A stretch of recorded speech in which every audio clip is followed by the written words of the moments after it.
Hey guys, it's Jenny Wolek with Wolek Real Estate Group in Tulsa, Oklahoma, Keller Williams Realty Advantage. And I'm here with my friend Lisa Archer from North Carolina. How are you? I am great. Lisa, you have now expanded all over, so I will let you list all of the many cities that you can help people in. You want to go for that? Charlotte in the upstate of South Carolina, including Lake Norman, where we have an expansion team there. Syracuse, New York.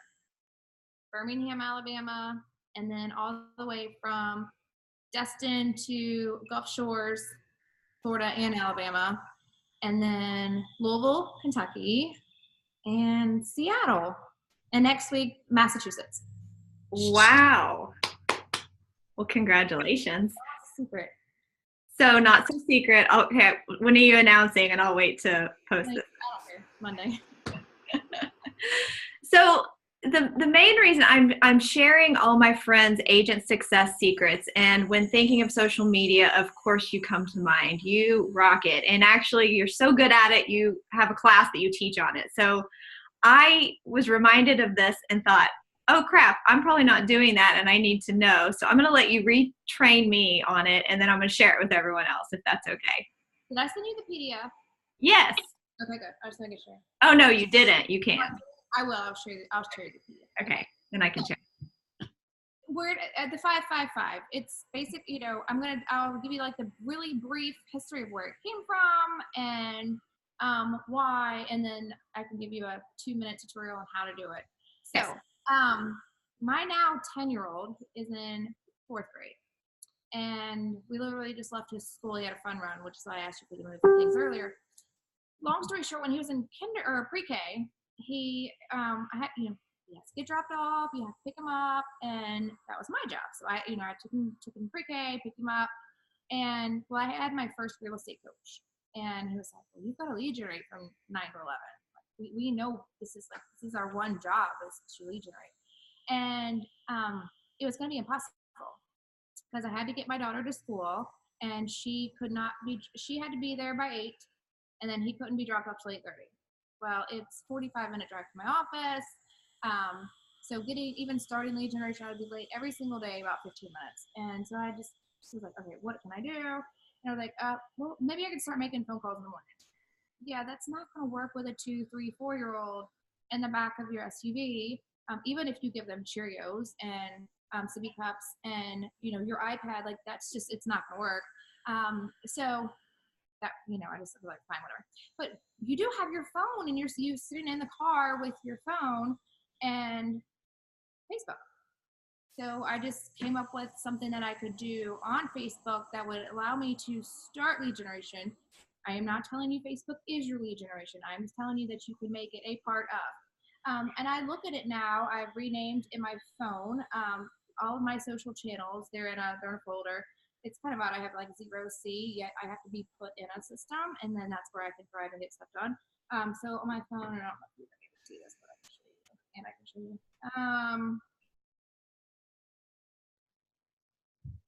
you. Yeah. Say, Jenny, can you read that? Data bank number 2. Right, because it is your data bank. And that's how I look at Facebook. It's the number 2 data bank in our and all of our leads, whether it's agents or whatever.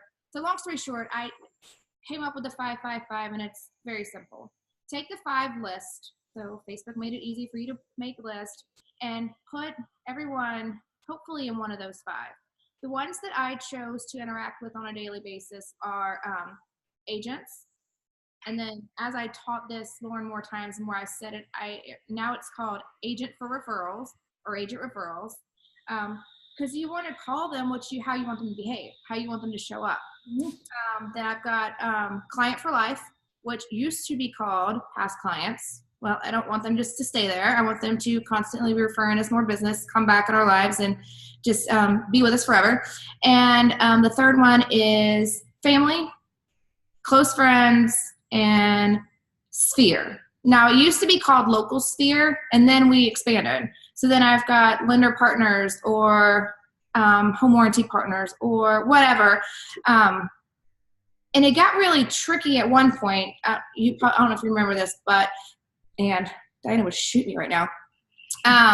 Whenever Facebook came out with a list, oh yay, great. Like it was the happiest day and the saddest day of my social media endeavor, because I was like, oh great, I can put everybody on a list. So I went and started putting people on lists, and this was, I don't know, 7+ years ago. And I got like 20 in, and I'm like, this is boring, and I'm never going to be able to get this done, because I had like almost 4,900 friends. So that was going to take forever. And I was like, okay, great. I'll just do all the A's tomorrow, and then the B's the next day. And again, I got like 20, 25 in and got bored. And I said, I got it. We've got a virtual assistant. This can be his job. Hey, there you go. I'm going to leverage. That's what I'm supposed to do. And by like the third person he asked me what list they should be on, I could have done it way faster myself. So that wasn't going to be there. I just had to come to the realization and be okay with the fact that this was going to take a little while. And so I just started putting people on lists on the birthday. Yeah. And so I tell people happy birthday, or at the time I was either telling them happy birthday or unfriending them. And when I told them happy birthday, I put them on a list, because it's really easy. It's drop down, super simple. Make as many lists as you want. They can be on 7 lists. They can be on 1. It doesn't matter. Yet that's something that will really allow you to go through and say, all right, do I have friends that sell Arbonne in Boise? Or am I friends with people that are life coaches, that also, whatever, that I've never met these people. And, you've got a limit of how many people you can be friends with on Facebook. So choose wisely at some point. I got up to about 5,000 again this year, and I've done it again. Like, I'm just like, do I really know that person? No. Okay. See you later. And not to be ugly, just we've never interacted. I have no idea who they are. If they walked up to me anywhere, I would not know who, we have nothing, whatever. So that's how I got people on the list. Because people ask me all the time, how did you do that? It's going to take forever. But if you've got less than 1,000 people, go ahead and just do it with the ABC method, or birthday method still works. Just know it's going to take you a year to do it. And, so then the 555. So those were my 5 lists. And what I just did, I would click on the first one, say, agents. And I would just scroll through, because only the agents are going to pop up, and only what they're posting is popping up. So you just got a feed of just agents. And you just go through and you like 5 different things, comment on 5 different, and then either write on 5 people's walls or send 5 private messages. And for me, the most of that is writing on their walls, like it's the happy birthday. So that's a really easy one. Mm-hmm. Yet the other thing that you've got to remember, especially in our business, is Facebook really likes the messenger. So if you're sending private messages, the more private messages you send with people, it thinks, okay, these people are really friends because they're having a conversation behind the scenes. Yeah. And show up in their feed a good bit more because of that interaction on the backside, so to speak. So every single one of those lists, I would just pull them up, go through. So 5 times 5 different lists is 75 touches in a matter of less than 15 minutes, which is huge every single day. And you just got to come up with a plan that you're going to do it, number one. Be authentic about it. I mean, I'm not just going through and like randomly clicking 5 things, because who does that? What if you accidentally click on something that shouldn't have been a like? Mm-hmm. Yeah, when they came out with the emoticons and the emojis, like it was, you can do the hearts, and you can do sad face, and you can do angry. Yeah. So when somebody's got cancer, you can put an angry face, or you can put a sad face. Or if somebody's puppy dies, you should be putting the sad face. You're not just going to randomly just go out and put likes on everything, because then they're going to know, like, are you heartless? How like, you want to be your friend. So be careful, be authentic, be real. If when people post pictures of the kids, oh my God, they're getting so big, or they're so cute, or whatever. And just if you ever run into them at Target, send them a private message, say, hey, it was so great to see you. The kids are getting so big. Right. Just real. And anytime you see somebody, if it's their birthday and you're close, or if it's their anniversary, anytime that you can take the things that you learn on Facebook offline is better. Send them a birthday card, or send them a private message behind the scenes, or send them a project congratulations card, or send them a baby present. You would not, the number of people that I find out are having babies on Facebook, I just, depending on who they are, they're going to get something in the mail. Might be Monate baby line now, but it is what it is. My daughter's using the kid version right now. Hey, obviously social media has been huge for you and your business.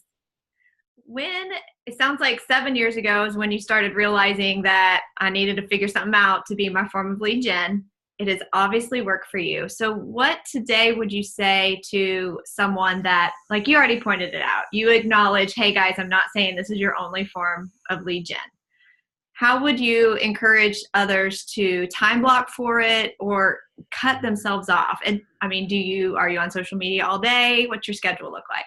No, so what I would challenge you to do the 555 for 66 days.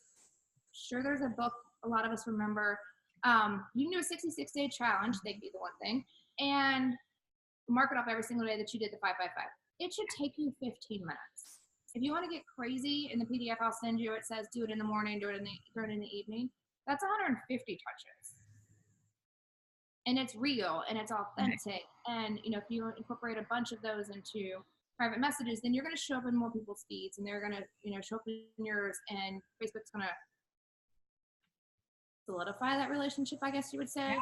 And when we have a new agent come on, and I teach the 555. I've got a couple videos that me teaching it, and we just tell them 10:45.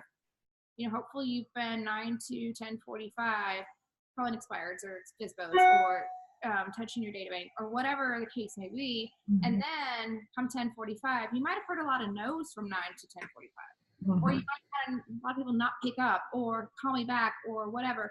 You likely didn't get even if you did get some good stuff.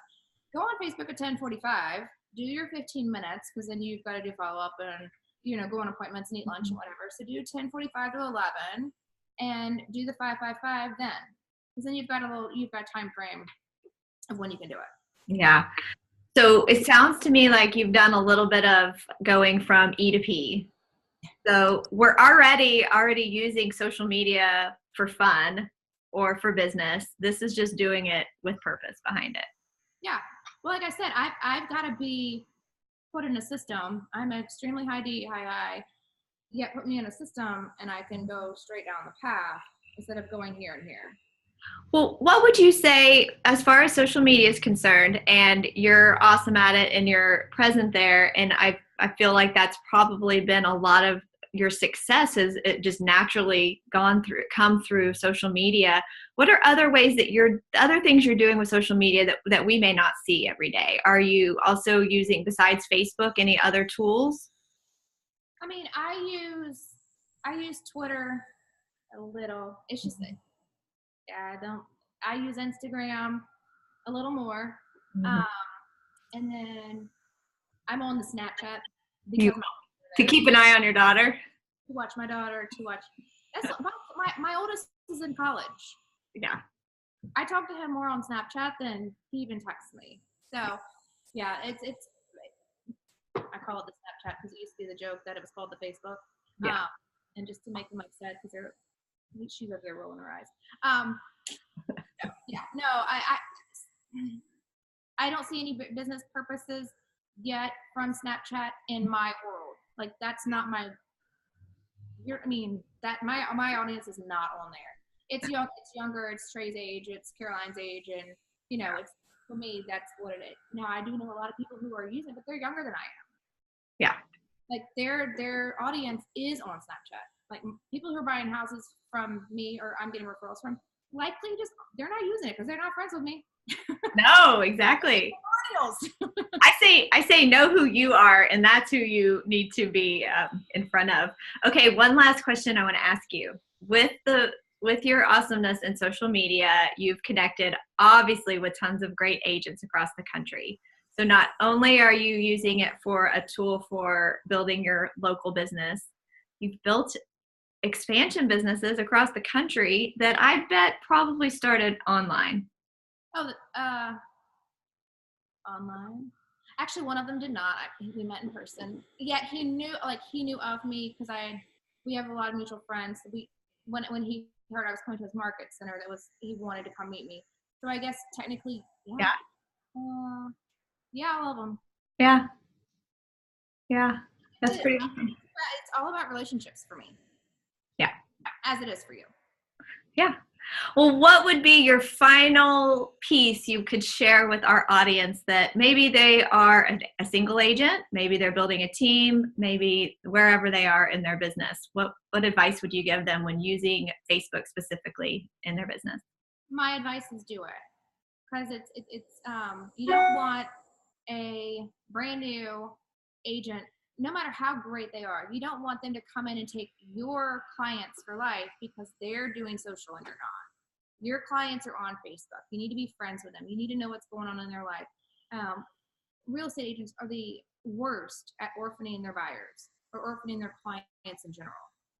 Right. There's no way they're going to be orphaned if you're doing a 555 and they're on the list. So be friends with them, be inside their lives, and just know what's going on and be able to take that online, what you've learned online, offline, and generate more business, generate better relationships, generate more referral partners. The sky's the limit as far as social. And being authentic and real. All the time. Yeah. Thank you, Lisa. So what is a great contact info for you if anyone would like to send you a referral? Either Lisa Archer on Facebook, or we've got a new email address, home@livelovehomes.com. Well, there you go. Well, I look forward to seeing you real soon in Anaheim. Excited. I know. I will see you soon. Thank you for sharing with all of us. If you need anything from me, my number is 918-706-9845. Have a great day. Bye. Bye, Lisa.